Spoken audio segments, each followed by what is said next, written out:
Well, welcome to the 2019 launch party for DeSalms Real Estate. This is probably one of the favorite days that Tara and I are leading up to, getting ready for the new year. We meet with all of you guys. She meets with all of you guys before the end of the year, or hopefully all of you guys, to review your goals.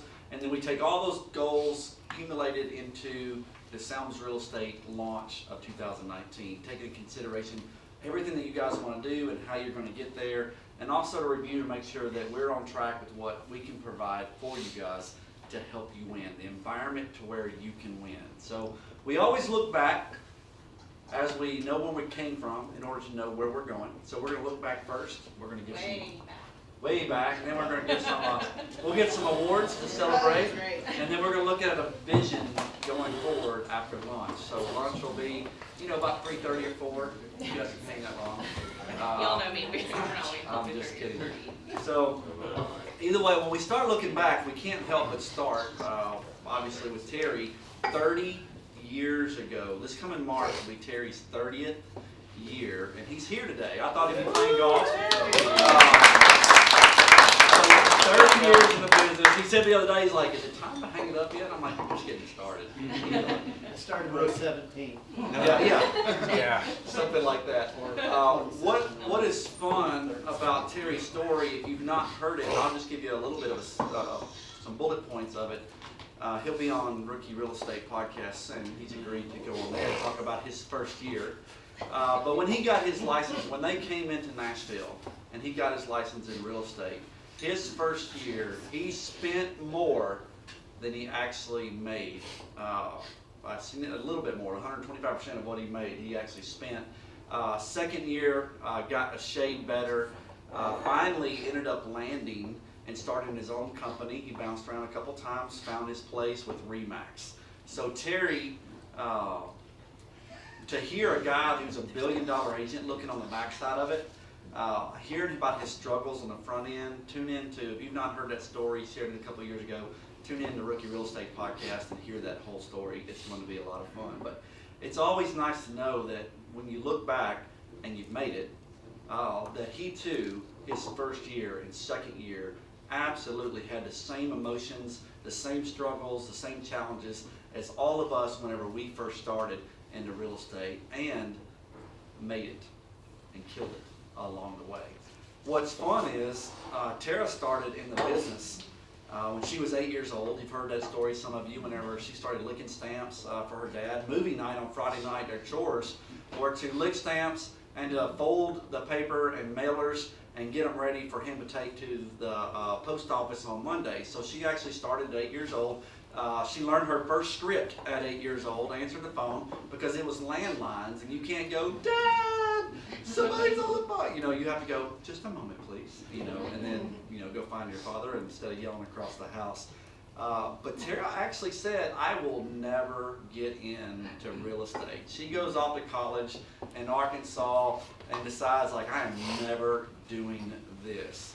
She comes back, graduates with a marketing degree, and says, okay, I'll work one summer until I can find what I want to do, and then has not left since. 2008, Tara became the broker and was brokering exactly what she was doing now, about the same size now, maybe just a shade smaller, and still closing 65 homes a year. You're talking about a beast. In the best sense of the form. But to carry, Terry was smart. He's like, I'm not going to be the broker. You go get your broker's license. And she did, became the broker in 2008 and was still selling homes.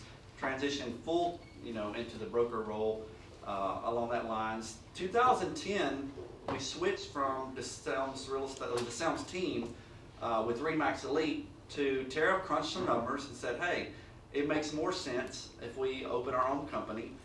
We've built a brand, we're known, and in 2010, the DeSalms team became an independent company. 2011, I became a licensed agent, which I swore, Terry said, hey, when are you gonna get your license? And I'm like, never. Agents don't know what they're doing, they make too much money, and they usually screw up a deal. And that was my mentality of real estate agents from the years past of building houses and flipping houses, and being an investor and trying not to screw up deals or get deals screwed up with an agent. But eventually it was like, okay, looked at life, looked at police work, looked at my current caseload on my desk, and I was like, then looked at my paycheck and was like, okay, maybe I should get my license. When We got also my made license. it look really easy.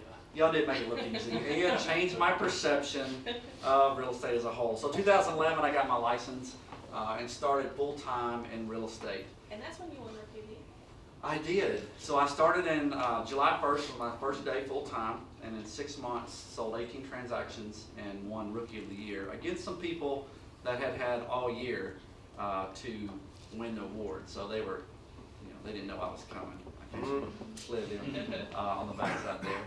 But in 2015, we became, Tara became the owner, and we managed the Selms Real Estate as you now know it. So that was a lot of fun watching that transition take place. She was already in a leadership role. It was a natural, as he started 30 years ago, what do you know what you're going to do in an additional 30 years? But to start at 8 years old, to work every single position in the company, including all the way up from listing coordinator to closing coordinator to doing short sales to becoming the broker, also selling. So when Tara, sits in front of you at a boot camp and says, here's what you do at a listing appointment, or here's what you do with a buyer's appointment, she's actually done it. And it wasn't that long ago. She's not currently doing it, as you well know. But I wouldn't want to necessarily compete against her if I was at a listing appointment and she was on the other side. I said necessarily. I didn't say I would beat you. I just said I would need to go up against you. So thank you for sharing, but part of our legacy and my dad's legacy is having a theme or a word of the year every year. And I just want to kind of explain to you why we do that. So a word of the year doesn't necessarily replace our individual or company goals, but it focuses them and shows the direction of where we're headed. It's also a reminder of why we do what we do, even if times get rough. And it also gives us something to judge our current projects against and our ideas against, just to make sure that we're going on the right path. So before we tell you what our word is this year, we're going to look back to the last few years. So the very first year that we talked to Terry and we're like, hey, what could this word of the year be? And he goes, he's always said, better your best. And we thought, what better first time that we have a word of the year, a theme of the year to have than to start with better your best. And that's probably one of my favorite of all that we had. Terry gave a great look back on what that means. But we have continued to say that. It started with him, or my knowledge of it started with him was way back. When kids would have report cards, he would, if they did better this next 6 weeks to what they're doing right now, he would give them something. So it was a better or best award that he did with, was it the baseball team? At my elementary school? Lakeview Elementary back on Even if they had an F and they went to a D, they bettered their best. So Yeah, that was improvement. So that was our first year and our theme in 2015. 2016 was know your number. Not necessarily how much you make, not necessarily know all of your numbers. What do I have there? Not how much you make. It's not how much you make, it's it's how much you save. And he talked about knowing your retirement number. And he knew from a long time ago, he would put 25 after he would sign his name. He knew he wanted $25,000 a month in order for him to retire. That was his goal, to reach that level that he would bring in $25,000 a month. His dad, his very first paycheck, his dad said, all right, give me half of it. And Terry shared a couple years ago in 2016 that from that first time his dad took half of his paycheck, he saved 50% of everything he's ever made his entire life. And reached that $25,000 he could have done a long time ago, but just enjoyed what he did. It wasn't work for him. So how do you like somebody else telling your story? 2017, so that was know your number and really be able to look ahead. Is this what? Yeah, no. 2000, yeah, I hope not too. You got a defibrillator. 2017 was Thrive. This is probably one of Tara's favorite ones. But personal, family, business, to know your goals and to know, I should be looking back at these, to know your number, to better your best, and therefore to thrive. So do what it takes for you to thrive in your business and your family and your relationships with your children, all those things that we don't want to look back in 30 years and go, man, God, I wish I would have blank. You know, so thrive today, make today the best day possible, and that's the theme of 2017. And then 2018 last year was discover. So discover means to see or get knowledge of, to gain insight or knowledge of something previously unseen or unknown, to notice or to realize and to find after study or search. So when we decided on discover, we had something a little different in mind. We thought that it was going to be about spending a year learning from other realtors in the United States, learn better systems or better lead generation tactics, probably read several books, go on a couple of conventions or conferences. It turned out a little bit different than what we thought it was going to be. Last year I shared a quote by Albert Einstein that he said, "What you can't imagine, you can't discover." What we never imagined happened last year. By February, 9 of our top 10 agents left. And instead of discovering what other agents do in other cities, we just had to go deep into our core and find out who we are and what we believe and why we believe in what we do and why we do what we do. And instead of reading about how to go to the next level, we had to dig deeper into the foundation of our company and learn more about our why. So it was, 2018 was really long and hard and sad and scary for us. It was a big shift for us, but it was also the best. We learned more about who we are and what drives us and why we do what we do, and we made it through it. And we feel like we came out of it in such a better way with a better community and a better culture than we've ever had. So we do feel like we discovered it just wasn't quite what we thought it was going to be. Sometimes you don't have the full picture, but we believe there is one that does, and will get you through any difficult time, even when it's immense. You know, week after a launch party, we had it in Arrington Vineyards was our kickoff last year. I was trying to think. But it was like the second or third week of January. By the end of January, we knew that 9 out of 10 of our top agents were gone to start their own company, which is, you know, quite a shock when you didn't see it coming. But no one person or group defines DeSelms Real Estate. We are a family, a culture of hardworking. Luckily, we had bettered our best over the years since she was 8 years old up until, and living a debt-free company and a debt-free life so that we could absorb a shock such as 2018 brought. And most of you guys, a lot of you guys, have no idea that that even occurred.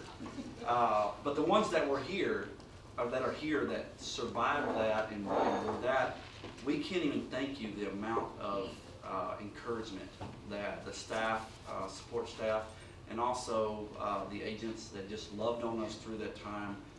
It was definitely a growing experience for Tara and I together as husband and wife, as our roles in the company and defining what we do. Imagine working with your spouse every day. Isn't it wonderful? We got a great therapist. It is wonderful, but it was also a lot of pressure on who we are, and it brought us closer together in the meantime. So the kickoff happened in 2000. But we had fun too. It was fun, right? So we're going to look back over 2018 with that in mind. So we had our kickoff right in the awards that came through. Our kickoff last year was the first time that any of you guys ever met Jamie. It was one of his first experiences with our company. He showed up. That was fun. Brian won Rookie of the Year last year, so he got that award, which was a lot of fun. Right after the whole transition that we learned of, we had a party. We threw a party at Sambuca, called a lot of our past clients, and that was the first time we'd ever met Grant. Now, we've been talking to him, kicking the tires, or he'd been talking to Jim, but Jim said, hey, come meet everybody. And we had a party in the Gulch in Sambuca. We rented it out, and it was a lot of fun. Really, it was a healing time, and it's still a time of, you know, regrouping, gathering together who we had, and then how are we going to move forward and hitting that hard.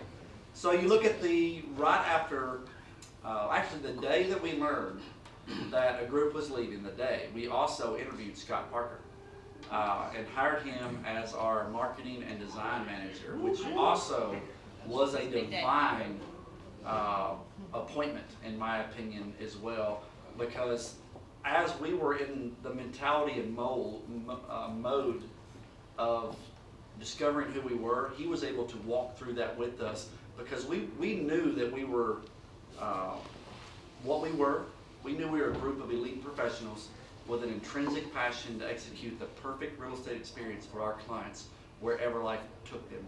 We knew when we said, who's to Sounds Real Estate, that's what we knew. But Scott came in and he goes, why? And we're like, well, Because. you know? And here Tara and I thought we were so different growing up and the way we were raised. Scott interviewed us separately, he interviews together, and he comes back and goes, guys, y'all were just alike in the way that you were raised, which is really the way he put that into perspective, brought us again like, oh, well, wow. You know, we didn't look at it that way. Very revealing to have somebody, it's hard to see the picture when you're inside the frame, as Coach Bird always says. I'm not sure where he got it, but it's brilliant, and I've used it ever since. But Scott was able to look outside the frame in and helped us create our why. 2018, we discovered our why, to be an empowering partner, to be an empowered partner to bring agents, clients, and communities home. Simply put, we bring you home. And we have driven that. You've heard that. We've talked about it all the time.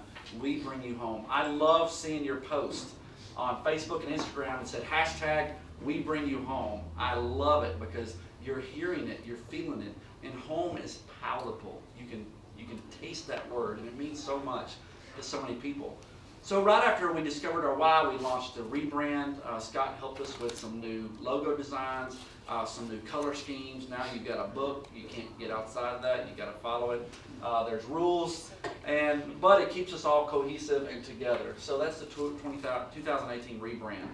And right after that, we also decided, you know, clients, our agents, clients, and communities, we wanted to be out in the community more. We connected with Nash Spring Bash. We went out there. We sold t-shirts, raised some money for Layla. We also launched, that was our first true launching of the rebrand, which it looks good standing underneath the tent. It's got the big D on it. And the colors were great. It felt good. It was a lot of fun. Oh. But the what? They have for years wanted a tent, and they're so proud now. Oh, That they are. Yeah, Yeah, that's for years. they were like, Kenny, you got to pull us off for us. And I'm like, Oh, I'm man. trying. So we got a tent. We actually got two tents because the color was wrong on the first one. So he's like, we're all colored, and we just happened to keep it. Not that bad. But right after that, we had a group to get together for Habitat for Humanity. When we bring people home, we were able to participate with a family. These homes are not given away. These people who get the Habitat home work their tail off and also have to pay for it over. They're assisted in the process where otherwise that would not have happened. So a group of us got to go. Now, there was a win-win. We also had to participate. In order to get Greater Nashville awards, you have to have involvement credits. And so that was a side benefit, but it was a lot of fun getting our group together. We had our tent there as well, and be able to just have fun building. We did the exterior of the home, and that was fun. We did the Incredibles, which is, you know, if we're going to have to call people, we might as well call people and say, hey, can I invite you to something? You know, it's a lot easier to make a phone call and not sales and say, hey, we're so thankful for your business, but we've got a party coming up. We want to rent out a movie theater and have you and the kids come. So that was a lot of fun. We filled up 2 movie theaters, almost filled up 2 total movie theaters, gave away some games. Julie was very generous in dressing up. So, you know, when you show up to a listing appointment and your face is on, you know, they may not know it because she was dressed up, but if she ever goes to a listing appointment and her magnet's on it, I mean, I feel like you're going to win it. I feel like you're going to win it. If you're a superhero, then you're going to win that listing. Hey, she is. She's a superhero. So, Family Fun Day, Pam. Her dream was always to have a pool. It got installed, and we're so glad that was her dream. But we had a good time. I had a great time at the Family Fun Day. Is that Justin? I don't Who's know, that? but that's Caleb. Is that me holding the kid? I don't know who I think it's me holding my kid. I didn't know my shoulders looked that good from behind. Just kidding. But the Family Fun Day, just to come together. A lot of you guys, that was the first time you had met. First time that we'd met Bryn's family. She had came. Brittany brought Sterling. A lot of us, first time we'd ever met Sterling that day. So that was a lot of fun as well. We always enjoy the Family Fun Days. Nightmare on Stelm Street was quite an adventure. It was totally rebranded, a whole new look, a lot more vendors. Scott and the team and you guys worked hard on launching that. We had over 600 people attend, which was, I mean, what an attribute, what a giving back opportunity where people can come and spend a day. The only thing that I screwed up on, truthfully, very, very badly, is I told every kid there was free cotton candy. All you want. And it wasn't until the end of the day that I realized they were charging $3 a thing. And I'm like, I thought it was free. Either way, nobody complained. We didn't get any hate mail. And then, of course, we had the holiday, the barn. Some of you came for that at Matt and Amy's barn in Nolensville. That was a community event as well, kind of a craft fair. And then we wrapped it up with a DeSounds Christmas party where you guys came and stayed late and had fun. The Dirty Santa, the good food. It was a lot of fun. So that is really a recap of all. With 2018 starting the way it did, we really discovered a lot. That we love our work family. We love you guys. We wish even the ones that went and started their own firm, we wish them the very best. The shock was a little bit, interesting, but overall, there's now an avenue for everybody who wants to be here and stay here. No matter if you want to, be an individual agent, you want to partner with somebody, you want to create a team. That is now available within our company, so that if the thought comes and you grow and you're, killing it, and you want 8 or 10 people with you, great. There's an avenue for that to happen here now. So we are thankful for you guys being here. We're thankful for the growth that we shared. Hopefully you guys grew as well. I thought that it was a good year. So in 2018, our goal, well, we actually saw houses too, right? So in 2018, our goal was to close 450 homes. That was before we knew that some people were going to start their own company, so that might have been a little high. But I am so proud to share that even with 90% of our top producers gone, we sold 301 houses. Y'all!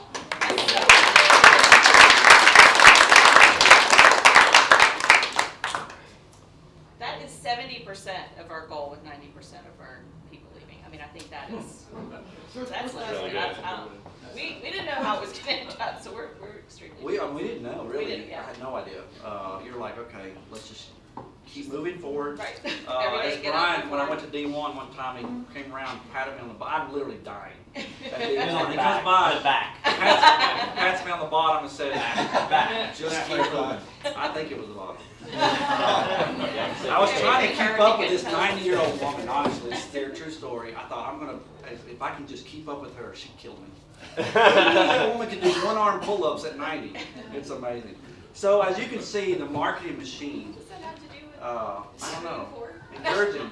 We kept moving forward. Okay. No matter what. No stop. That's right, keep Just keep going. going. Wait, Where are we so going but with our this? volume was 89 million. Oh, Sorry. getting Get hit a of little slides excited. here. Just sit. Sorry. It's going. Ooh, fancy. Awesome. And Now go. 89 million, 301 homes sold, 89 million. So the marketing machine that Terry started years and years ago, he said, no matter the economy, no matter what's going on, you never stop marketing. And he literally did that. Even in 2008, 9, and 10, the worst market crash that we have ever seen, he never stopped pouring into the machine that he had created. That machine that he created, Tara and he over the years have tweaked it and have tried things, stuff that you and I could not afford to do, but because of the volume of as a whole, they were able to try this and try that. So whenever you get ready to do something, run it by Tara first, and just make sure that one, we haven't already tried it, but two, that it's going to be effective and have it looked at by somebody who's been there and done that. But we never as well turned off the marketing machine. We are pleased that the people who came in right after about the first week of February, we started a boot camp right off the bat. We had 4 or 5 people already almost ready. To me, that was divine. Going through the boot camp, and a lot of it, the first year of people here, got to reap the benefit of a lot of top producers being gone, which opened up the pond for a lot of leads that you could jump on and cut your teeth on and rock and roll with. So how in the world did we do that? So to look back a little bit further, in 2017, these are, you guys know that I love my numbers, right? So these are the numbers of where our closings were in 2017. So if you'll look, the sphere of influence, past clients and referrals is 64% of our business in 2017, which is pretty amazing, I think. In 2018, again, we really didn't know what was going to happen. We didn't know how it was going to shake out, but we buckled down and intensely focused on the things that we knew worked, and it worked. So first I want to highlight Dave Ramsey. So I don't know if you noticed on the last slide, but in 2017, it was 10% of our business, and now it's 12%. So Andy and Tim and Marion, they buckled down this year, and not only did we raise it 2% for overall our whole closings, but they doubled our conversion from March to December, which is awesome.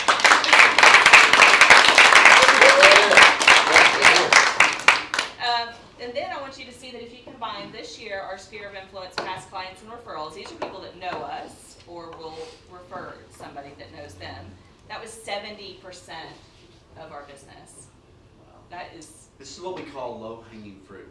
And when you connect with the people around you and you continue to love on the people you've already served and you've already captured once, and 70% of your business, when you sit in front of a client and you go 70% of our business is people who already know us and use us again. So selling homes fast for the most money, the least amount of hassle. The least amount of hassle, it's a testament to 70% of our business is somebody who knows us, who have used us before or referred their friends and family to us.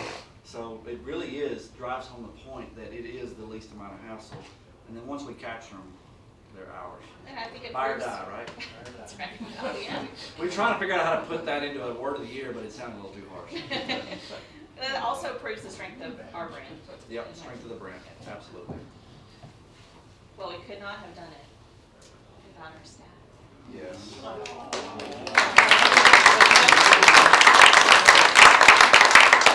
So one of the most, Terry figured out early on, do what you're good at, and then bring somebody on that's better at what you're not good at than you are. He said he talked to his, what is he to you? What is Bob to you? Cousin? Brother-in-law, who sold a company, one of his companies for $111 million. So You listen. when he talks, yeah, you listen to him. Terry's like, man, I need to hire an assistant, but they're not going to do as good as I am. And he's like, you're right, they're going to do better. Terry's like, what? And that was true. So when he hired his first assistant, his sales doubled. Hired a second assistant, his sales doubled again, and it's now what you know as the sales team with the staff that here. They really do make us look good. They cross a lot of T's, dot a lot of I's, and we're going to continue to highlight what they do for us, so you, as newer agents, know what to rely on them for. It's probably one of the hardest things as a new agent to figure out, okay, now what do they do? I've heard that question. I had that question. So to make sure we continue to communicate what their role is, what they can do for you, and how they can make your job easier so you're in front of people shaking hands, kissing babies, and things like that. But in appreciation to 2018 and the hard work that they did, we would like to take them on a food tour like we did several years ago. So we've contacted Dabble, and we're going to load up the staff in their van, and we're going to do a food tour of Nashville and just have a great day celebrating them and what they've done for us. So that'll be a lot of fun. We're Kenny excited says about he wants that. to do it after The Biggest Loser. However, I mean, I feel like we could vote and say Or can we get like a pass that we don't have to pay I that think as week? long as we do it on Friday after weigh-in, we've got 6 more days. I love Right. what you think. That, I got that it. is actually Do it. brilliant. That is brilliant. We will notify you guys what day it takes place because it will be during the day. So maybe ask a couple of you to step in, help answer phones, keep the ball rolling. But a day that we can just celebrate and say thank you for all the hard work that they do. They really do honestly, truly care about each one of our success. And if we win, they win, and it's a win-win for everybody. So. Thanks, guys. Yeah, thanks. Should be fun. So another thing we want to highlight this year is one of my goals from 2018 was for 7 agents to win an award at Greater Nashville Realtors, which I was kind of wondering how that would go since a few of the agents left. Guys, we have 7 agents that are nominated for awards this year, which I am So when we talk about being elite agents, the average agent sells about 3, and 14 or 7,000 didn't sell any. But the other 7,000 average 3. In order to get an award with Greater Nashville, you have at least have to have closed 15 transactions. That is 5 times better than average, which is absolutely wonderful. And each one, at least got 15, if not more, and that's 7. So we met that goal, which is a big deal. It is a big deal. And we're really glad that took place. So. And Jamie and Andy are first-time award winners, which is really Our exciting. first And that was Jamie's first year, in real estate. So, with residential, the CRS we've talked about from day one. I went to before I got my license. We went to Vegas to a CRS convention, and people were, they were vomiting all of the things that they knew all over everybody. And you're like, I cannot believe they share everything they know. And I thought, one guy came up and he said, the last speaker, one of the last keynote speakers, had sold 111 houses in his rookie year at real estate. And I leaned over to her and I'm like, is that possible? And she goes, yeah. And I had never known that. Like, I thought, how is that possible? So it planted a seed in my mind. I'm like, what would it be like to sell over 100? Maybe I could do that one day. In my second full year, I did 106. So, but hearing that it's possible really was like, wow. It gave me something to know that it can be reached. It was a mountain that could be climbed. But in the process of that, Tara started signing me up for all these CRS classes. Now, what I didn't know is you do have to pay for them. I just went, and then later learned, like, somebody's like, man, can you believe this cost $150? I'm like, what? And they're like, yeah, you paid for this. I'm like, what? But it was the best information I had learned, and I did it as a rookie from the start. So I learned listing presentations. That's one of the classes. Business development. All that stuff from the very best in the business that come in and teach you. So it just became already part of my DNA to hear that this is the normal. I wasn't hearing down here. I was hearing way up here. So it helped me to grow and open my mind to what was possible. We would love for everybody in our company to obtain the CRS designation. The top 3% of agents in the world have CRS designation. We would love for that to happen. And we had a goal that our agents, we had 3. 3 did get. One that we would like to recognize today was Jim Youngblood, got his CRS designation.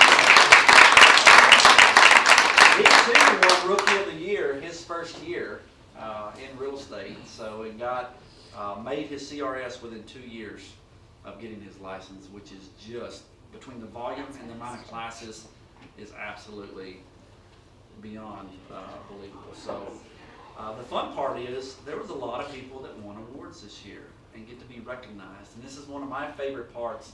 I love knowing that there's something I can shoot for. And there's a reward at the end of it. So we have several awards that we're going to give out. If you will, when your name is called, we talk about your volume. I'm going to give you your plaque. I'm going to open as we go and hand it to you. We'll take pictures before lunch, and then individual pictures at the very end with myself, Tara, and Terry if you want to. So we will start with. I'm sorry. They came with these. Oh, I don't think we need those. I think you can wear them, Kenny. Get fingerprints on my award. I feel like it's a good I used to wear those gloves in Class A uniforms, by the way. I've got. Right. I mean, I feel like. Hey, don't you smudge up the awards? There's fingerprints on it. Yeah.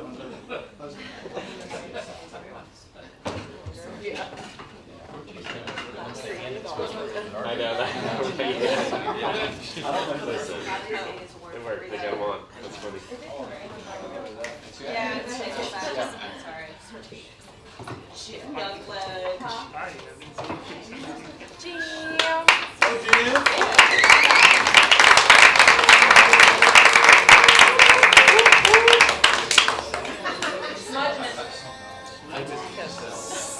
So, this says, we congratulate you on your outstanding achievement, placing you among the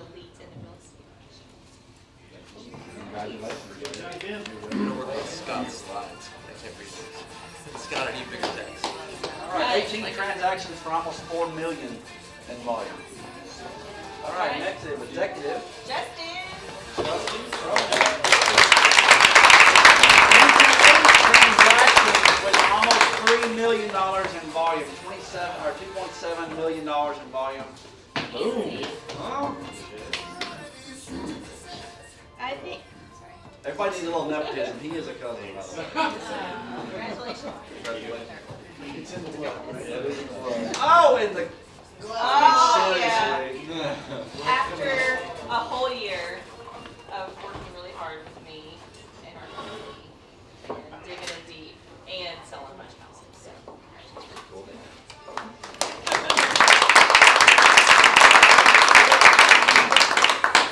Andy? So with 27 transactions with $9.1 million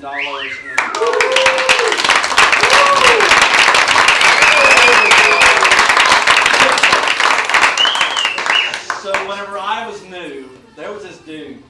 There was this dude that was always walking around the office. Just as cool as a cat. I'm like, who's that?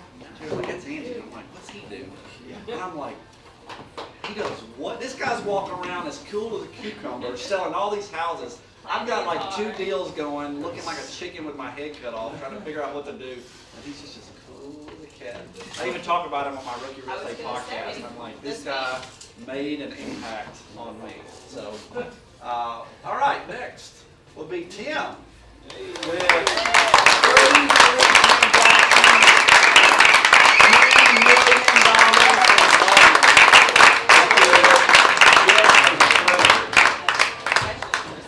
Absolutely fabulous.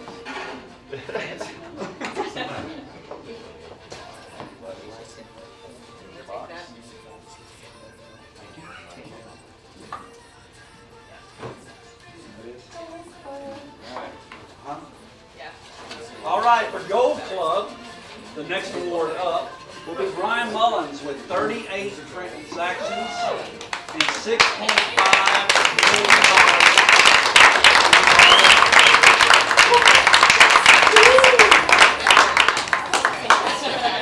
$6 million man. Still owns half of them, right? Congratulations, buddy. I love it. So first here, Jamie Brandenburg at 43 transactions.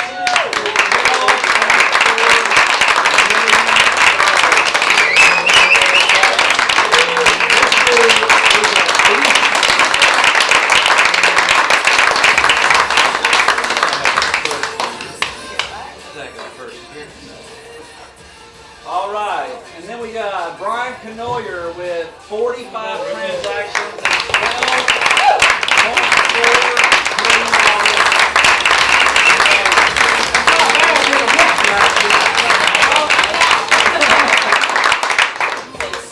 Love it.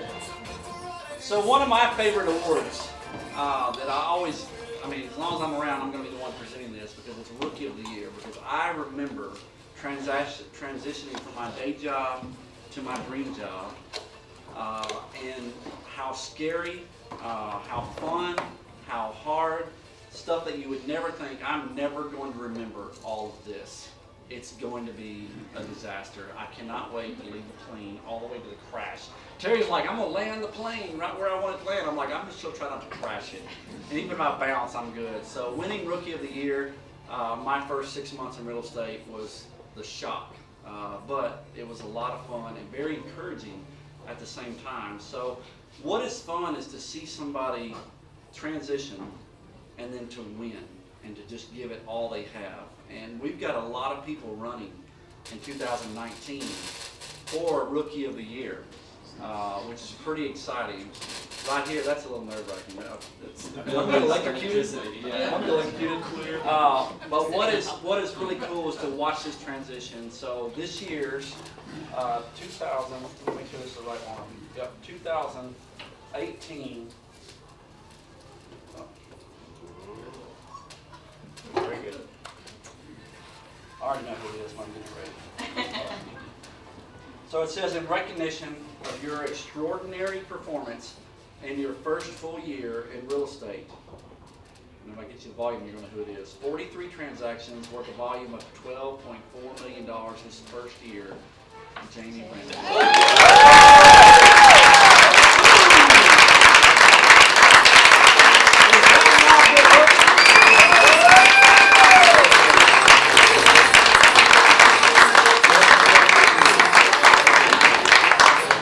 I do have a fun story. So at our last kickoff, Jamie leans over to me and says, I'm winning with you the year next year. And I said, okay. I mean, like, he'd been there a day or two, and I was like, sure you are. It's There the you first go. time I'd met the guy, he's like, I'm winning it. He called You it. did it. He did call it. So another award that is a lot of fun to give is we take all things into consideration, and you watch the growth of somebody that, you know, the backstory, I give it away, you already know what it is, but this year's Agent of the Year has always been encouraging, always a positive note, always a go-get-em attitude, never a dull moment, I assure you, when this guy's around. But this year's top agent of the world, of the year. World. It says, congratulations on your outstanding achievement of the highest number of closed transactions at DeSalms Real Estate in a single year, with 45 homes sold. Top agent of the year goes to Brian.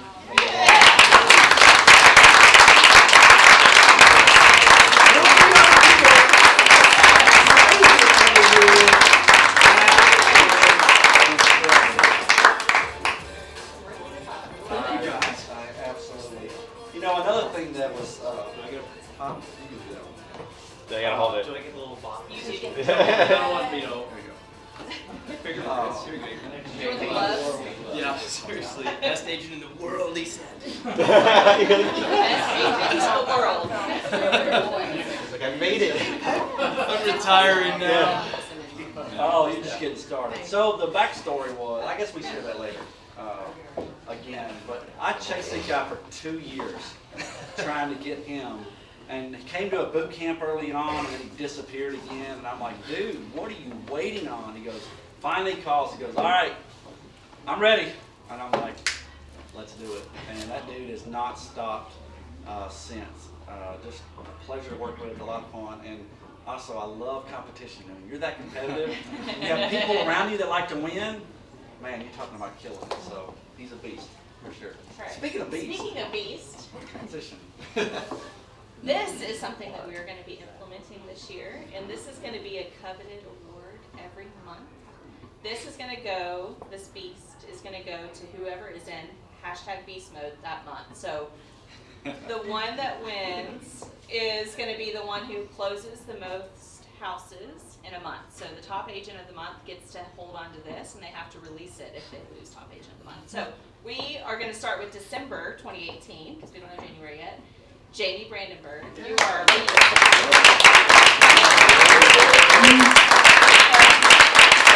Well, we gotta look like that for Jamie. That's what Jamie looks like when he rips his shirt off. Later, so you're our very first Beast Award. Don't lose that. Because we gotta give it out, you know, I'm not sure if you may. Yeah, don't hog it. Right, Don't pass hog it it. around every once in a while. But the goal is to win the Beast Award every once. Because I say it a lot. Don't I'm get like, used to God, that, you're a Brandenburg." beast. Uh-oh. Coming on, beast. And there's some upcoming beasts, and I'm really Gotta keep that excited streak about alive. getting that award. So there's one more award. You know what that is? Yes. Hashtag beast mode. Oh, we do? All right. I see. Say what? Sit there. I see. I did get my notes. So those of you who know me know how much I enjoy doing this. First, Andy pointed out a while ago that I met my goals this year also. My goal was to sell 0 houses this year.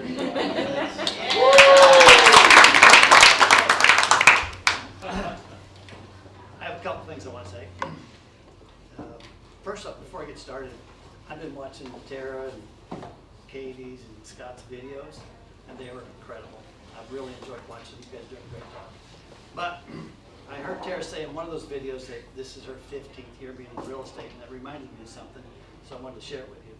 You see, I too worked with my dad for 15 years at the same company. Some pictures yet? Yeah. For most of those years, I was known as Carl's boy. Let me move so I can see. The company had a family rule that you couldn't work in the same division unless you were on the same level. So after a couple of years, I had to move to a different city. So they transferred me from there, Dayton, Ohio, to Chicago, to Nashville, to Florida, to Nashville. I was at Nashville twice, and then to Nebraska. Everywhere I went, it didn't matter how far away I got, I was still known as Carl's boy. I remember calling him one time when we lived in Lincoln, Nebraska, and I said, Dad, one of these days, you're going to be known as Terry's father. So the year before I left the company, and the year before he retired, that particular year they had 6 major nationwide sales campaigns. My dad was one of 12 division managers. I was one of 72 district managers. That year, Dad won 2 of the 6, which was really good. I won 4 of the 6 that could be won by district managers. Got a phone call from him shortly after that, and he said, well, I guess I'll be known as Terry's dad from here on out. Fast forward to today, for the most part over the last 15 years, Tara's been known as Terry's daughter. That seems to be changing rapidly. Last year, Jim and Kenny invited me to the GNAR golf tournament. And if you've ever played in a golf tournament, there's usually hole sponsors on each hole. Jim and Kenny thought it was a good idea to introduce me to everybody that was a hole sponsor. Being the extroverts that they were, they knew how much I would enjoy that. If I heard it once, I heard it 10 times. They would say, oh, you must be Tara's dad. Yes, I am. Some of them even had the nerve to say, what do you do? Nothing. I smile a lot. I knew it was going to happen at some point. I just didn't really think it would happen this fast. Tara will never be Terry DeSelms, just like I will never be Carl DeSelms. But she has the potential to be the best of all. So if you ever have the opportunity to introduce me, feel free to introduce me as Tara's dad. I'm good with that. So under lock and key, Kenny called me a couple weeks ago and said that we would like to, that's Kenny guarding my car. He does You're that the when he's president. home. Kenny called me a couple weeks ago and said he'd like to start some kind of a legacy award for the company. An award that would recognize somebody that rose above the crowd. Somebody that went above and beyond the call of duty. Someone that made a significant positive impact on either the company or team members. The first recipient would be given by me. The next recipient would be given by the first recipient. Does that sound right? So on and so on. So now all we needed was a name for the award and someone to give it to. Kenny said, do you remember anything that your dad did that might be worthy for us to pass on to the next generation? I thought about it for a little while, and I came up with 2 things. You see, my dad was really big on recognizing people for doing something good, no matter how small it was. He carried with him everywhere he went these gold dollars. It's just a dollar, it's not really gold. I just call them gold dollars. And he looked for somebody doing something good. It could have been somebody that pumped his gas. It could have been a waitress that gave him good service. Maybe somebody busting the table beside him was whistling and looked like they were having fun doing what they were doing. If he saw them doing a good job and it looked like they loved what they were doing, he wanted to stop them and recognize that. He'd pull out a gold dollar and he'd tell them why he had the gold dollars. You see, the value of that award wasn't in its cost. The value was being recognized for doing a good job. So the value of that coin, it's $1, unless you receive one of those dollars from my dad. For those people, you could give them a new car and it wouldn't have meant as much as that gold dollar did. Some someone, a stranger, recognizing them for doing a good job. That meant a lot to them. I like the option of the gold dollar. The problem with that was that times got tough again this year. We could spend that award and lose it forever. So we went with option 2. Option 2 was an award that Dad gave out one time a year. It was kind of similar to the gold dollar. He gave it to one person and one person only.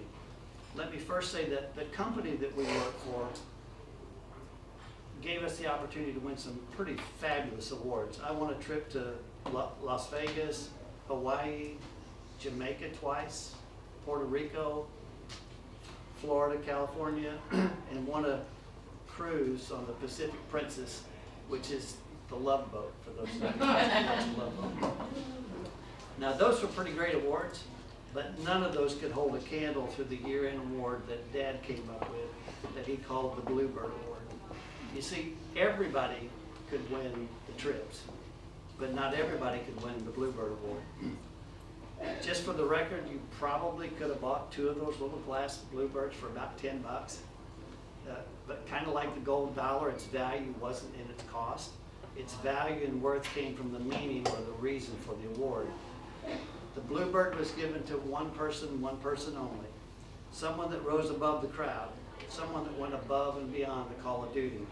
Someone that made a significant positive impact on the company and their teammates.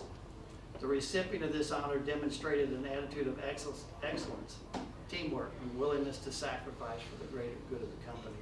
For all practical purposes, if you won that award, you were the man or the woman of the year. It was a big deal, and it still is. Let me tell you about the award winner this year. This year's winner is the Nick Saban of real estate. Now, those of you who are not football fans, Nick Saban is the coach of Alabama. Not a fan of Alabama, but Nick Saban has lost over 20 assistants in the last 5 years. Assistant coaches that have moved on to coach their own team. Sound familiar? Last year, at this time, Tara lost 9 of her top 10 agents that moved on to coach their own team. Talk about a nightmare on Selma Street. In spite of losing 20 coaches, Nick Saban won 55 games in the last 4 years, along with 2 national championships. Only one other coach had done that. Most brokers and owners in Tara's situation would have thrown in the towel after losing 90% of their top agents. It would have been devastating to almost any company. Instead of giving up, she stepped up. You see, adversity separates the women from the little girls. I saw that for the very first time in 1996. There. We took a trip, took the family to the Bear Basin Ranch. It's outside of Colorado Springs. It was a sports mountain adventure vacation. Just to show you that I spared no expense. This was our bathroom. This is our bathroom. We hiked. We hiked up a mountain. It was a 4-hour hike up a mountain. That's Tara. Up above the tree line in a hailstorm. It was brutal. We also did some horseback riding. That should be Tara on an Electra. Yep, there she is. We also did a 30-mile bike ride. Tara decided to get off the bike after about 25 miles after hitting a patch of rock in the road and after hitting the road. That's nice. Jeannie said, don't choke. Still have a scar. We also did some whitewater rafting and rock climbing. The first day was rock climbing. When they said we were going to rock climb, I had pictured in my mind that we're going to take this leisurely walk up this mountain and get up to where we can see out in the valley and maybe see some deer and antelope playing. It was rock climbing, and it was kind of brutal. There was one section, most of it was straight up. It was about 100 feet. There was one part that did this, and if you've ever rock climbed, this is really hard because you're climbing backwards. backwards. There was about 25 of us that tried it that day. 5 people made it to the top. The first one to the top was Jacqueline. She was Tara's older sister, is.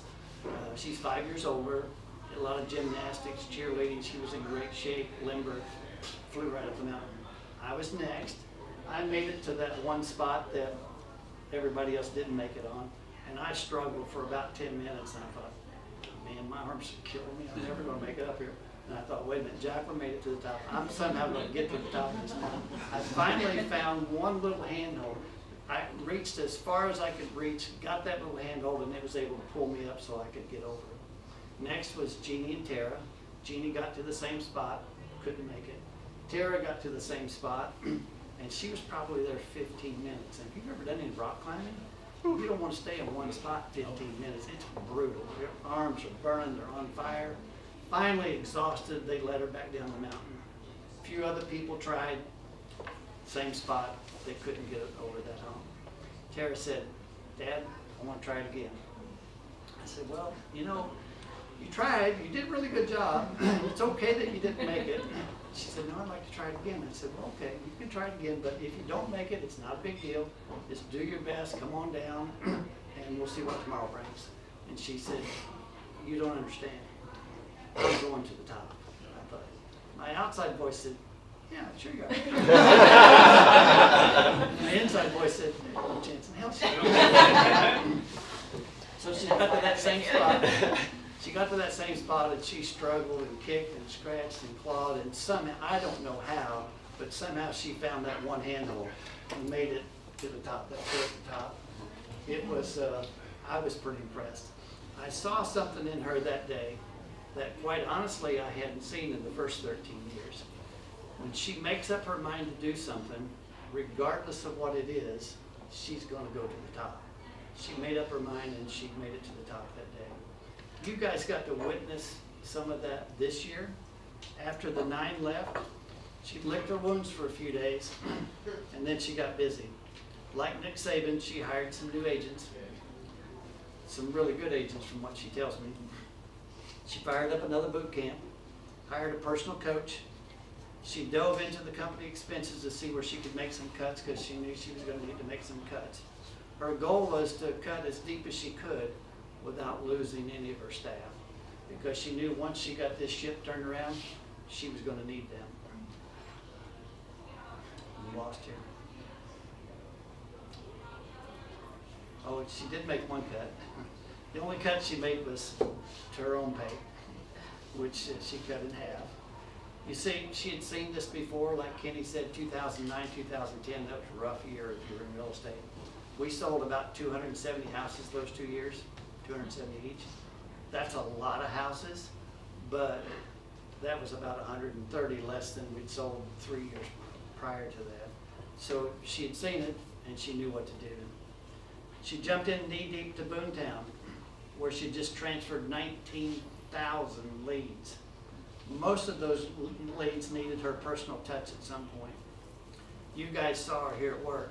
What you didn't see was for months, every night after she put the kids to bed, she had that computer in her lap working on that list so she could clean it up so you guys could have a clean list to work from. Also during that time, she was planning her comeback.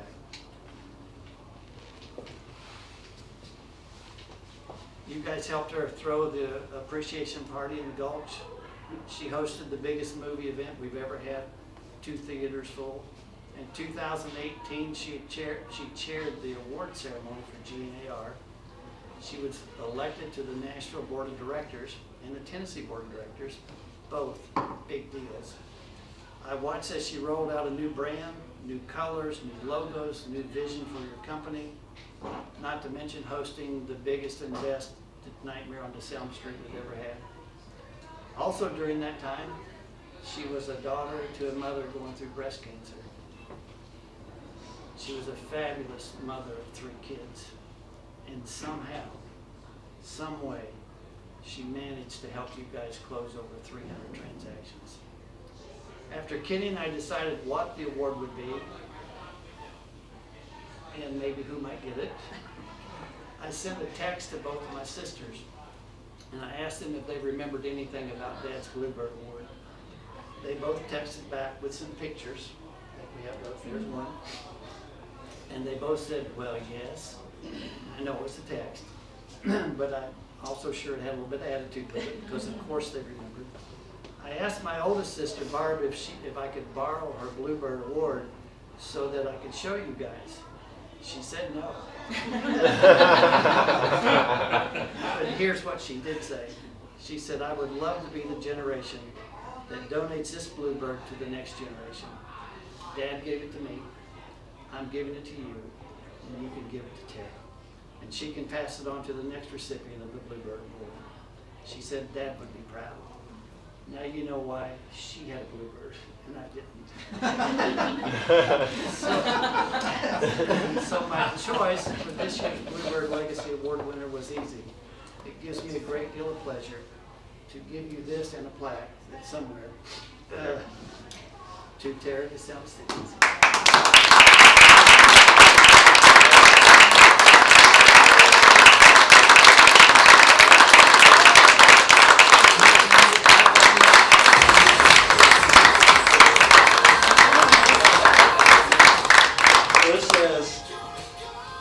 Stay in the family. These will be passed down to the next Bluebird recipient. But it says, the Bluebird Legacy Award, Tara DeSalvo, thank you for your exceptional passion. Thank you for your exceptional passion to others around. Thank you for exceptional passion to empower others around you, and for being a shining example of the desired culture we seek. Hashtag we bring you home 2018.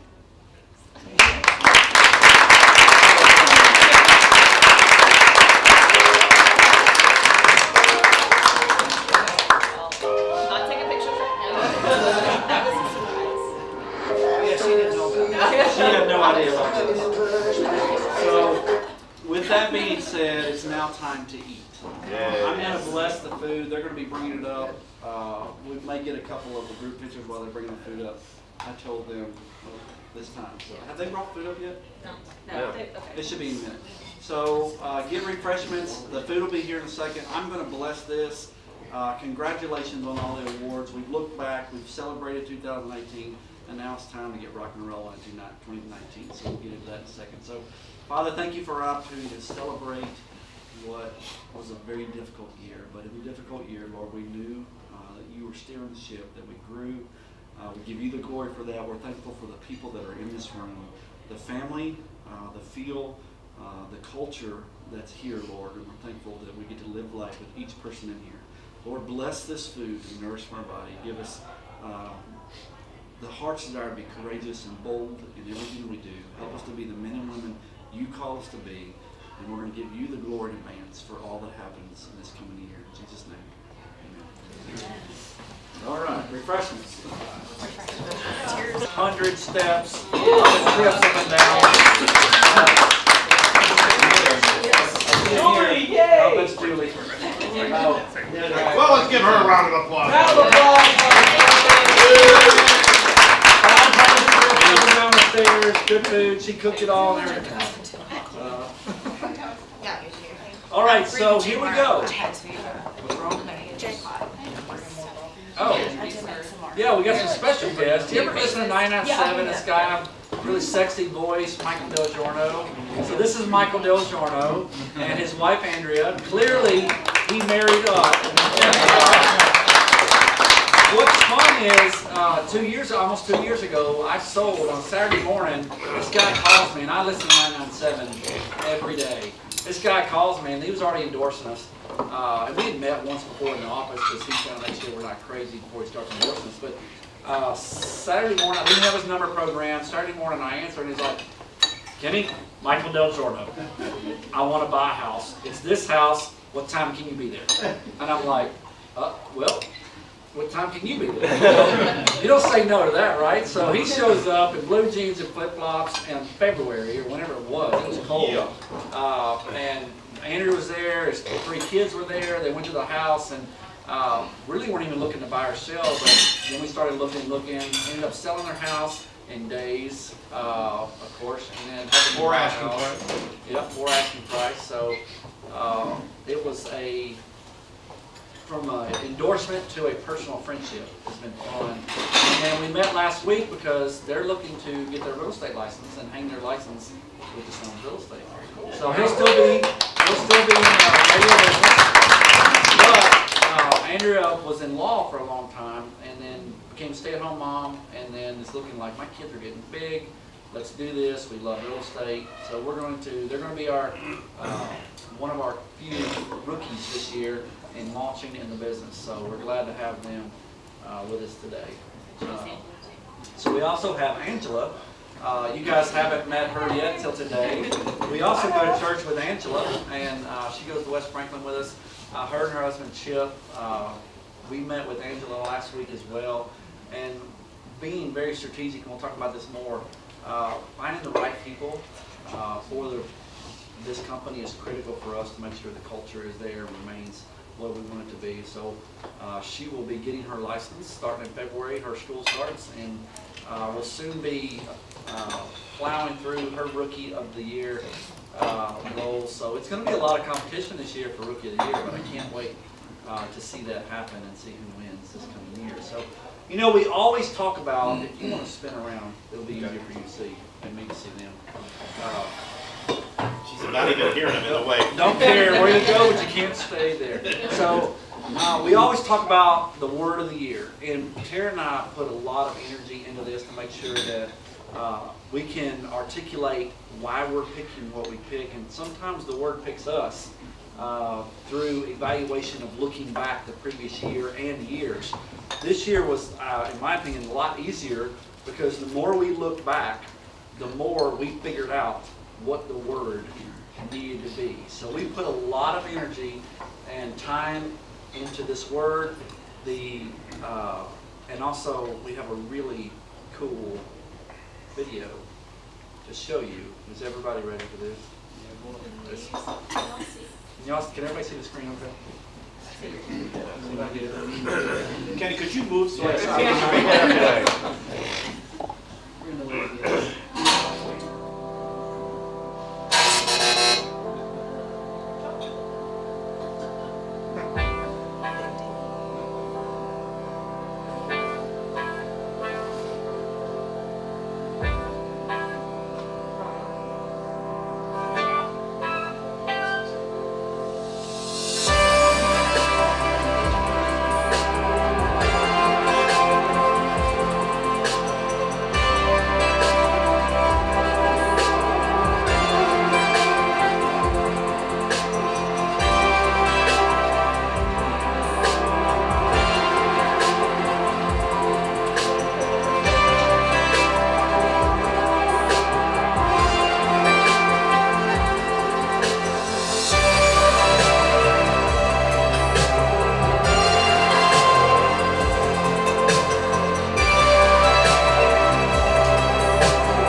Light bulb. Or I would have been a $2 billion agent. Exactly. So what is a lot of fun? Oh, nice. Is, there's the sign. Oh, Oh, wow. Is we were sitting in a meeting with Scott, and we were talking about the word of the year, and kind of told him what we were thinking, and we got the dream like, man, it would be so cool if, and it sounded really good, like on paper. So you gotta drill 350 holes in a sign and make it symmetrical, and then put the bulbs in, and then put the stuff. So, not to mention, last week, thanks to Jamie, we were able to get into this warehouse and record this video with Jim Youngblood's equipment and his vision, and then he stayed up till 4:30 that morning putting it together so that we could see it last Friday. And now, even last night, put all the wording in it. I mean, who doesn't love Scott? When he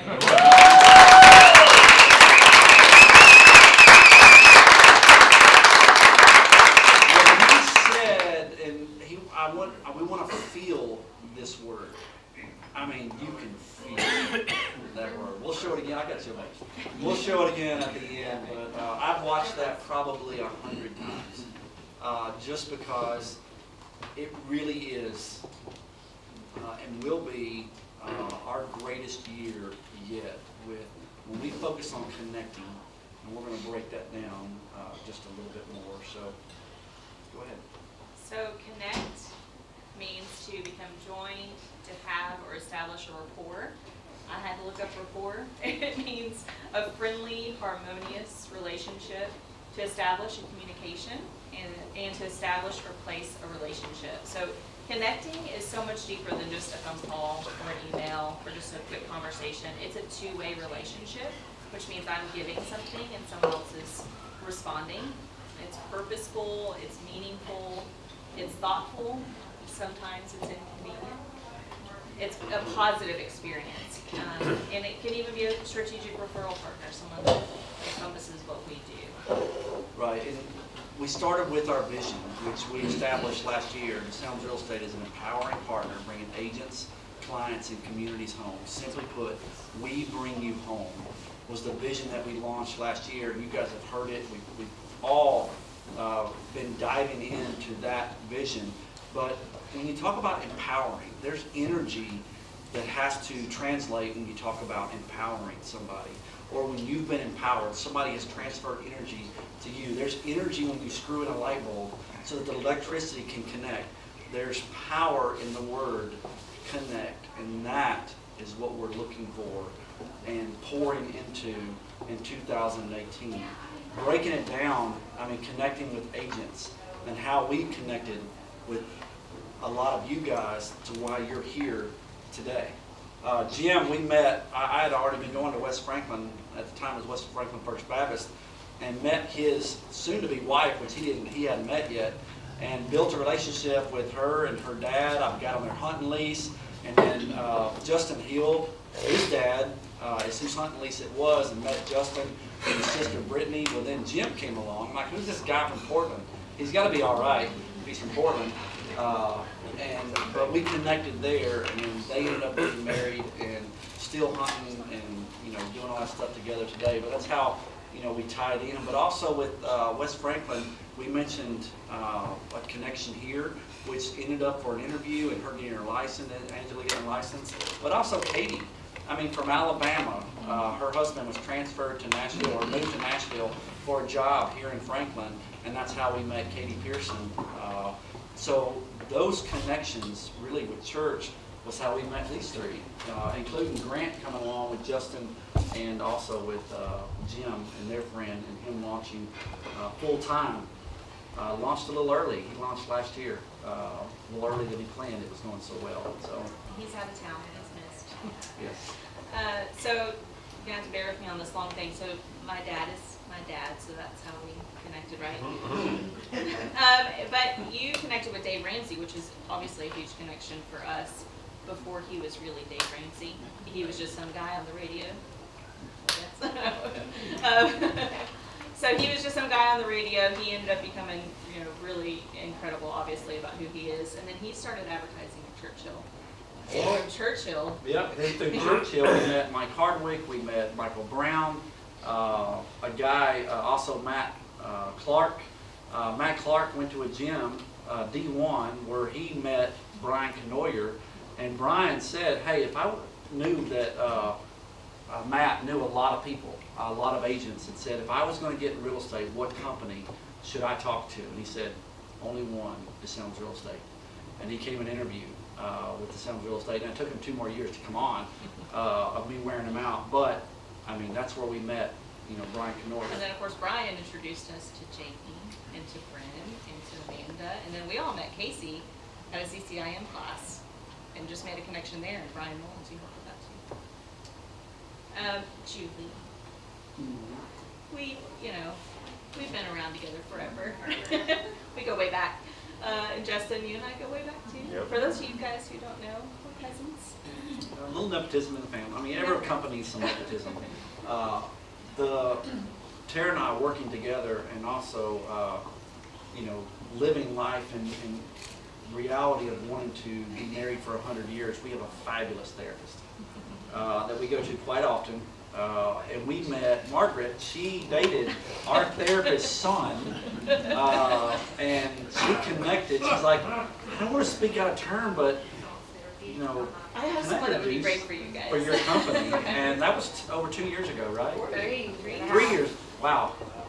Time flies when you're having fun.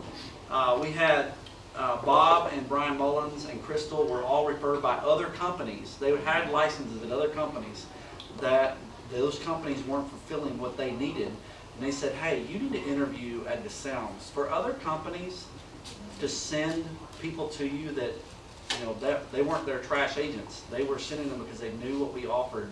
They interviewed. Now, we get a lot of those, and very few we actually bring on, but that's how we met Bob and Brian. Yeah, right. Danielle. So the first time I met Danielle, and honestly, the very, very first time I met Danielle, I was in band, and my sister had gotten leukemia, and we announced to the band one Saturday morning right before a competition that my sister had leukemia, and she'd been there for 3 years, so everybody knew her, tight-knit family. The band director said, all right, Kenny, here's Danny Baker. She's going to take care of you from here on out. And for the rest of the band camp or that week or whatever it was, I was attached to Danny from the hip, and she made sure that, I knew everybody. She was very kind, and so we went to high school together, and that's where we met. Okay, but so he called her, I met her as Danielle Taylor. And then he kept saying Danny Baker. I'm like, who are you talking about? I'm like, what? I can't even follow this conversation because I have no idea who you're talking about. So that's Danny. Right, yeah, with an I. So Mark, he was probably one of our most favorite vendors that he poured into Nightmare on DeSelm Street for years at the time with his wife, and we fell in love with Mark, and I prodded this dude for a while. I'm like, dude, what are you doing, man? Come on, you got what it takes. And he finally came on last year. Before he was an agent, I was like, I want Mark next to me. Yeah. I was up front. I Yeah. wanted him next to me. So that's how we found Mark. And Tim, you go way back too. Do you know which one of us started first? You probably did. I don't know. Well, you were office staff when I I was. was, yeah. So. Yeah, way back. He was past Klein. So Like past this client enough to here. stick around. Past client. Tim started in 05. Something like that. Oh. You're welcome. Of course. you Thank do. you, Julie. Of course you know. Julie was there. January 3rd. Actually, Jacqueline was my first call. She called me back Really? Oh. with the apprentice Oh, program. man, she hated. Calling people. You were one of the lucky few that got a phone call from her. That's funny. And then Andy's story is one of my favorites. Andy and my dad worked a deal together, and Andy has a great story afterwards. You need to just ask him the whole story. But my dad said, when are you going to come work with me? And he said that just touched him, because it's not for me with our company. It's when are you going to work with me so we can go alongside. And that was 8, 10, 12 years ago. Pam Tucker was the wife of a baseball coach that he sponsored for years. And that's how they met and came on. And that was at least 20 years ago, if not more. I came on 8 years ago, and it was they kept saying, it's been 15, 18 years. I'm We like, never it's know. probably 25. I told Rick the story earlier. Oh, yeah? Yeah, so that's how we dove in with She was Pam. 12 when she Uh-huh. started. Yes, she was. Yeah. Marion walked in and looked like Anne's niece, and that was it. We loved her instantly. And actually, you can tell the rest of that one? We had Nope. to dig Marion's, Nope. we had to dig Okay, Marion's, so she walked in. Yeah. She walked in, was like, I'm Marion. Ran into Kate. Philip, Ran into Philip. who said, was "I'm like here to quickly interview." pointing me to somebody else. 'Cause So Pass Pam that was like, before. her name's Marion Kincaid, she's applying for the job, and I was like, I just put her resume in the trash, hang on. But she I was was full of girls, she's like, overqualified. I'm going, yeah, overqualified. We had like 200, I was seriously just trying to. She still is Yeah. overqualified. And then, I don't know why this is green, but Tara showed me a house. I was buying and flipping properties, was a Metro officer, had a real estate investment company on the side trying to make a living above a police salary. But over off D.B. Todd, in the ghetto, Wheeless Avenue was a street. Still that scary. It's still, Scary. I love that house. We didn't get it, but we tried. But she showed me a house, 2 kids later, white picket fence. And of course, we told you earlier, Scott had interviewed the day that we learned that there was 9 out of 10 of our top agents leaving. And then that was also a divine godsend. It's amazing how the stories in our past have brought us together, but it's all been through some type of connection to where it fit, and you guys fit, and somehow I fit, but we're all better together in that aspect. So really, the next person you see here may be through a relationship you have already built. Maybe an agent that you bring on or somebody that you do a deal with. We're not looking for 50 to 100 agents, but we want the right people in our company that fit our culture, that we can all connect together, live life, love each other, and also go empower people and bring them home, literally, through our vision and what we do. And just to kind of piggyback off of what he's saying is we have such an incredible community and a culture of helping each other and empowering each other. And it's very family friendly, that's just who we are. And we are always trying to better our best, and it's we inside everything that we do. So for example, Monday Mashup, I know y'all hate it, and we love it because it's true, it's all Love right. relationship with my emotions. Yeah. I'm always about truth, right? But it's not just about making you come in or getting updates or training you, but it's really fostering the relationships that we have and connecting each other in several different ways and sharing ideas and war stories and this went really bad and I made it through it and celebrating successes. And the same thing, it goes along with mentoring. I know I shared this with you guys at a mashup a couple weeks ago, but when I met with you guys for your goals, almost every single person, whether you're new or experienced, said, I just want mentorship. So if you're new, you said, I'd really love to be mentored by an experienced agent. And if you're experienced, you said, I'm in a place now I'd really love to mentor an agent. So that just shows to me that we have such an incredible culture and community, and I just love it. When we talk about bettering our best, and I know we wear that out, but it was our first word and phrase. When you can do Tuesday morning call time together, and you hear, everybody's buckled down, but you hear cackling and cutting up, and then they're back to calling, and then somebody says, hey, I got an appointment, and then they share it on Facebook, or when you can make call hour, which is probably the hardest thing, call time, that agents don't do, when we can do it together, and it can be fun, and you're not alone in that process. Who wants to pick up and call a perfect stranger on a day that you're like, oh, I got so much other stuff to do? But when you do it together, we can better our best through that. But also book club. I did that a couple of years ago with just new agents, and Tara was like, hey, why don't we do that with anybody who's interested? And I thought, what a great idea, because leaders learn.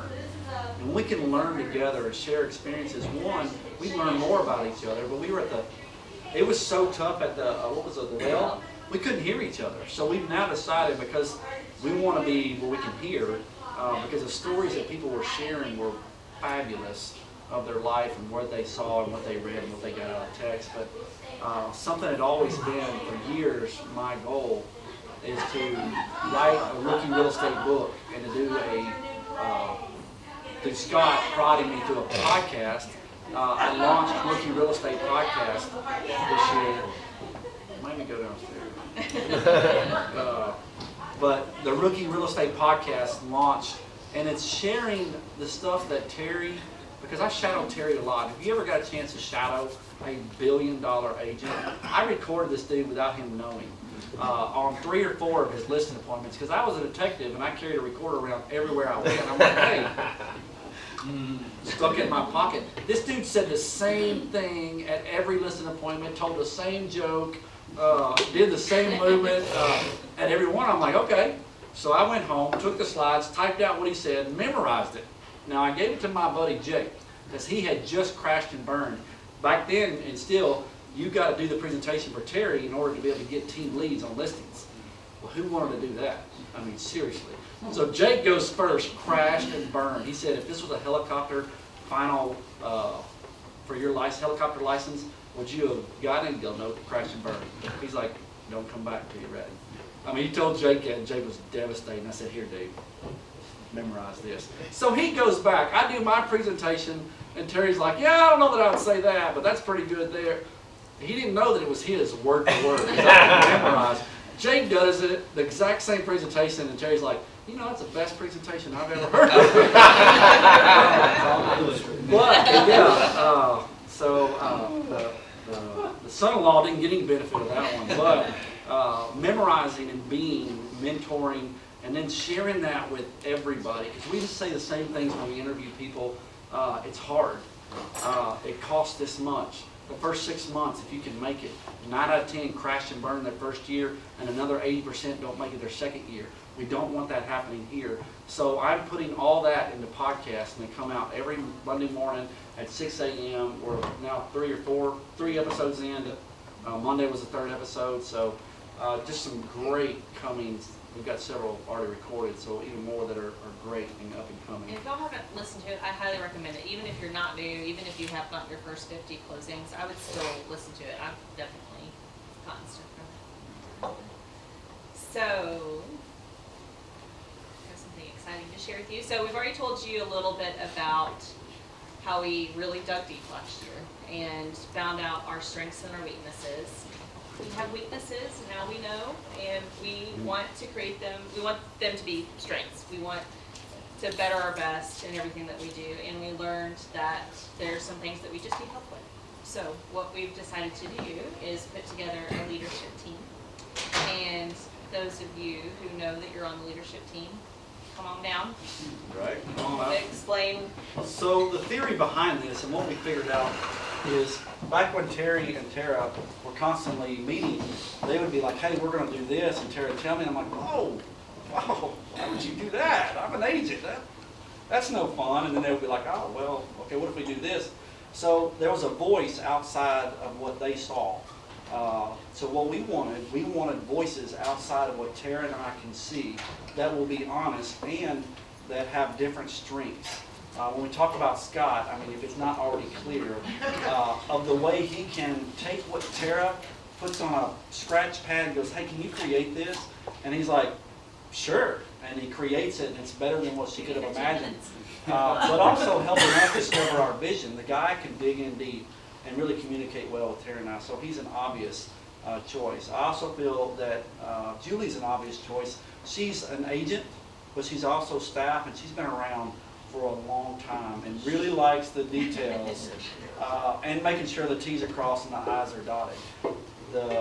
Her being able to speak into and not being fearful because she grew up with Tara, of saying, okay, here's a staff's perspective and also an agent's perspective. And then obviously Jim Youngblood coming in, he was a professional, and you know, he dealt with life and death. He was a helicopter, Vanderbilt Life Flight nurse, paramedic. I mean, the highest level you could get in his field, he was, and left Vanderbilt Life Flight where people were dying on him every single day to come here. But it takes brilliance to be in that role, and he's just as brilliant in real estate and how he looks at things. So obviously winning Rookie of the Year and being all in with bringing on and mentoring the other people around him, we figured if anybody's going to be able to speak into our lives as leaders, and be truthful with us, even if it hurts, they're going to be able to. And then you guys already connect with these people as well, so it was a natural formation for us. So realizing that we're not perfect by any means, but hoping that this leadership team will help us better our best as Karen and I continue to lead the company. So thank you guys for your willingness.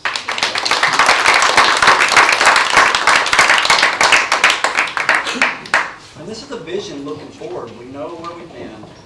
We've celebrated last year's awards, but we want to make sure that as we connect and grow this year, that we maximize our opportunities for growth. Let's see, my turn. Oh, 7 levels. We got it color coded here. I get off script too.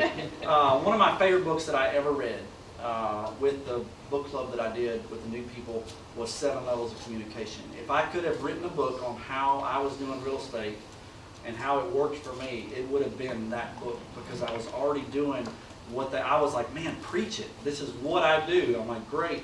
And one of the most fun parts of that was it created a pyramid, and talking about as a company. Am I getting ahead? So, Go ahead. I think it's your turn. so I found this a couple weeks ago and I loved it. I think it really speaks to what we already do, but really puts it in a clear, concise thing where we can say this is what we need to be doing moving forward. And it talks a lot about connection. So obviously we already do that informational zone. That's everything that Scott does on the back burner at all times, right? Advertising, direct mail, electronic communication. What we really want to focus on, where the connection point is the top half of that pyramid.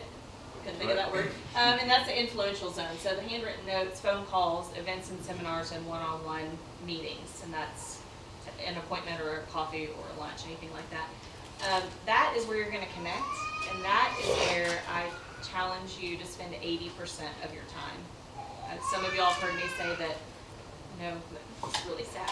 Some of y'all heard me say that my dad told me to do 80% of my time on this, and it's difficult, but if you do that, we know that you'll win. And that's where the connection happens, and that's where the clients happen. A couple of examples, just from talking with you guys again in the last few weeks. Tim mentioned that he takes once a month, I can't remember what you said, but someone from church. Once a week. Nice. For a lunch or a coffee, and your BNI group, networking group. Between the two of those, that's where most of his sales came from. And he's one of our top agents. Brian, you mentioned most of your sales come from D1. And that connection that you have there, that every time you're there, you're making a connection. And then Julie and Jim have both have really recently told me that some of our past clients are turning over their 5th and 6th time. That's incredible. I mean, that takes a lot of hard work and dedication and connection. It's not just a transaction. It's something, you can tell the difference by if it is long lasting or not. So that's really cool.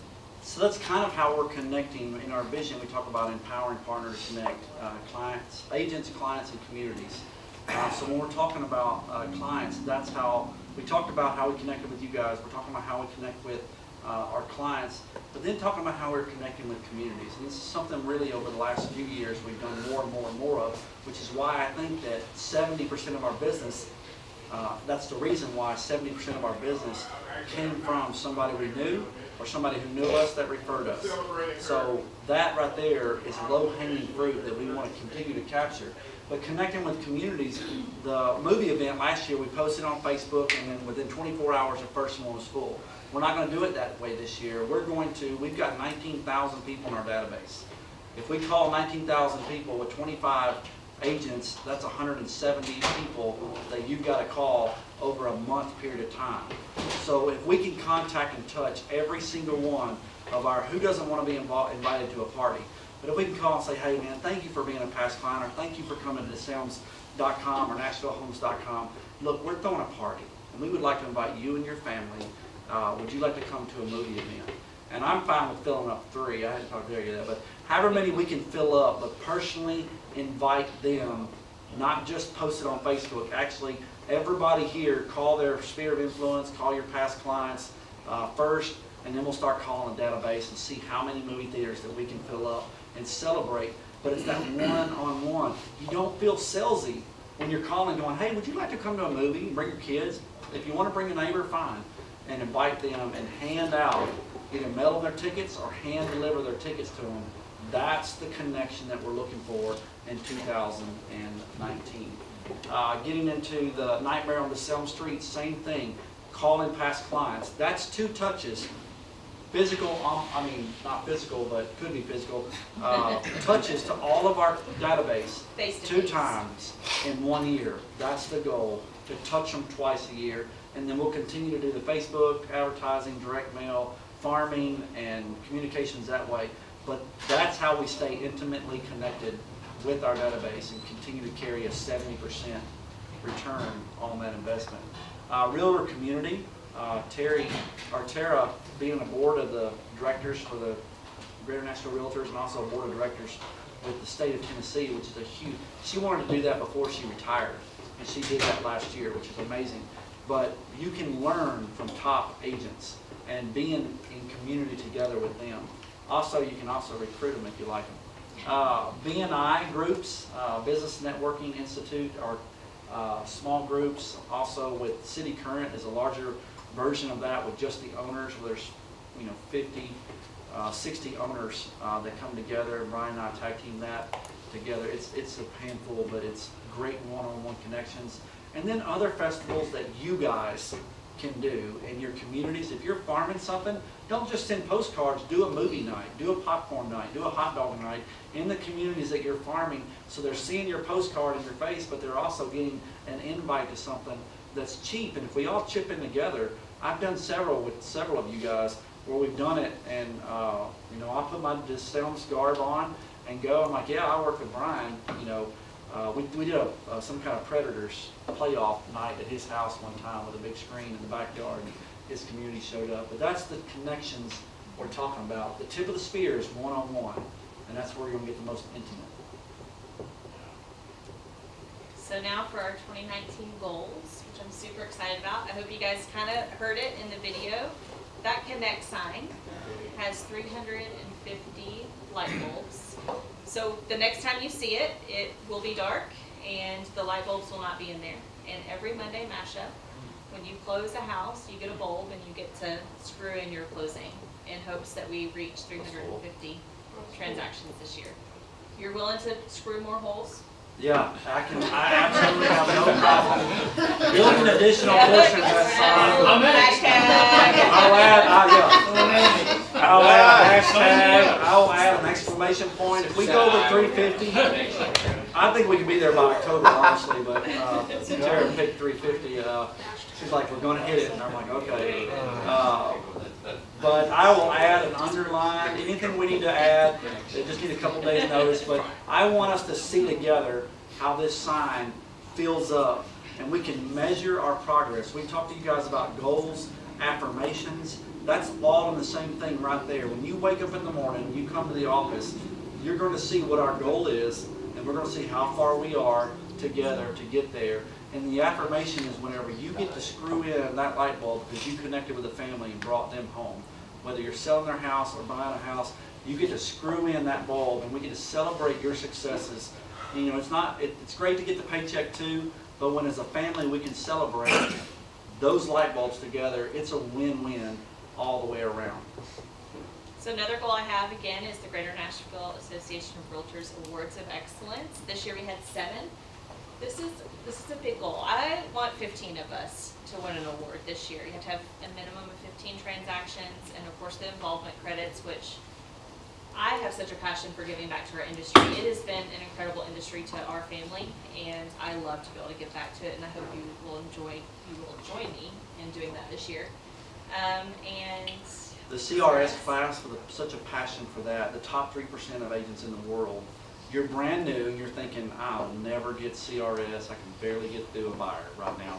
But if you will start taking the classes now, by the time you get to the volume required, and it's a lot of volume, by the time you get to the volume required, you can be like Jim. In 2 years, he got CRS designated. Who would think 2 years to be the top 3% in the world Jim got in 2 years? But he started taking his classes. Actually, everything Jim was told to do, the dude did. He's like, if you said do it, I did it. I've never said no, which is why he won Rookie of the Year that year. But with that being said, start your classes now. They're amazing classes. speaking of classes, I know that I've already mentioned it a couple times, and y'all are just gonna hear me mention it a lot, that the Ninja Selling System is coming to Greater Nashville Realtors April 1st through the 4th. And this is something that at the beginning of the year, I wanted to bring just to us. I wanted them to come in, only teach us this selling system, and we needed 50 agents. So it just wasn't gonna be something that was even possible, and now Greater Nashville Realtors is gonna have it. I have heard from so many realtors that I know, love, and trust, and who are incredible realtors say it is the thing that changed my business. So if they say that, I start to listen, right? So I also looked it up on the website to see like what their thing is, and it says Ninja Selling is a system based on a philosophy of building relationships, listening to your customers, and helping get them to where they want to be.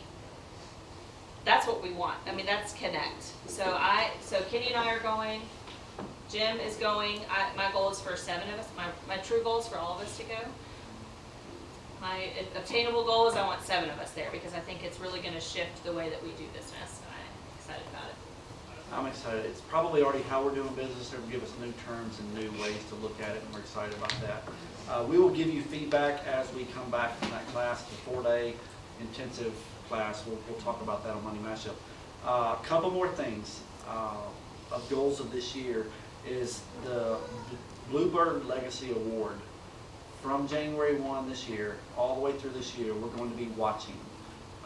And the agents and the culture that you guys are living and breathing every single day with DeSelms Real Estate, the ones that go above and beyond and really shine are is the one individual that will get the Bluebird Legacy Award. Tara got it this year, obviously from an amazing year. She had no idea. But who spends, after 8-9 hours of work, another 2 to 3 hours every single night, touching every lead we got to get them lined up? I mean, it was a rough year, and it was amazing to get to 301 transactions after what we went through last year. So she got the first Legacy Award presented from her dad, but she'll present this next year to somebody else that's in this room likely that will win this award next year. My notes say that we still don't have a name for this award Because she didn't know this was happening. like we wanted it, but we didn't have a name for it. I have We're names. going to talk about it later. We've talked about this some. Another goal of ours this year is to grow our team by 7 to 10 solid agents. So those of you who were here during the Cattle Farm, it won't be like that. We're not going to just bring anybody in these doors, but they're going to be really good people that fit our culture, fit our goals, and we already have a couple here that we're really excited about. And we'll be interviewing, and we'll say no more than we'll say yes. But the in-house recruiting is going to be the most effective. When you work with an amazing agent, just kick the tire, throw it out there, say, hey, when are we going to work together? Kind of like how we got Andy. And that connection, they were like, well, you know, it's been great working with you too, unless you've been a jerk. And then they're like, I don't want to work with you, you're crazy. We don't burn bridges in our company. So looking for those people, someone you know, someone who's passionate, someone who carries our culture, bring them in for an interview. Now, we're not promising that we're going to hire them. We're just promising that we will interview and give them, you know, the same regard that we gave you guys in that aspect. So we always like to give a gift at the launch, and we have a gift for you. There was a miscommunication with the company we were working with. So this is the shirt, the pullover that you will get. Any day now. They're so great. So Thursday we're going to Churchill for Mike Hardwick speaking. If you've already signed up for that, if you haven't, please do. I'd love to have the whole left side of that room and everybody in some kind of sound closing. You know, empowering. There's energy. I spoke of the connection that we want with each other. If there's a need that you guys have and you're not, you don't communicate that, communicate it with the leadership team, with Tara and I. If there's something you need that you're not getting, let us know, and we will find a way, hopefully, to make that happen. If you've got goals and ambitions, always share that with us so that we can enjoy and celebrate those along the way. It's fun to go, man, I got my first blank. But to get I remember the first month that I was head down trying to survive. But the first month that I made more in 1 month than I made in a year at Metro, I remember that month. And I was like, okay, I think I'm gonna make it. It wasn't until that time that I was like, okay, I think I'm gonna make it. Now cops don't make that much, so it's not that impressive. But it was an entire year's salary in 1 month, which I was proud to do. But every Monday mashup, we are going to celebrate together, bringing people home, connecting with our clients, connecting with you, and just living life and loving what 2019 is going to bring. So thank you guys so much. We're going to take pictures. If you got an award, please stay. Fellowship, we got this place until 2, so we got 40 more minutes. Grab seconds, get some to-go plates if you want to. There's pizza cobbler, which is really good.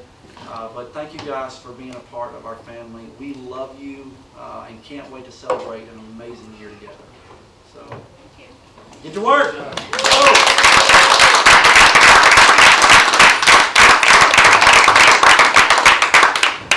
So if you've been here the first half of that, you would have understood most of it.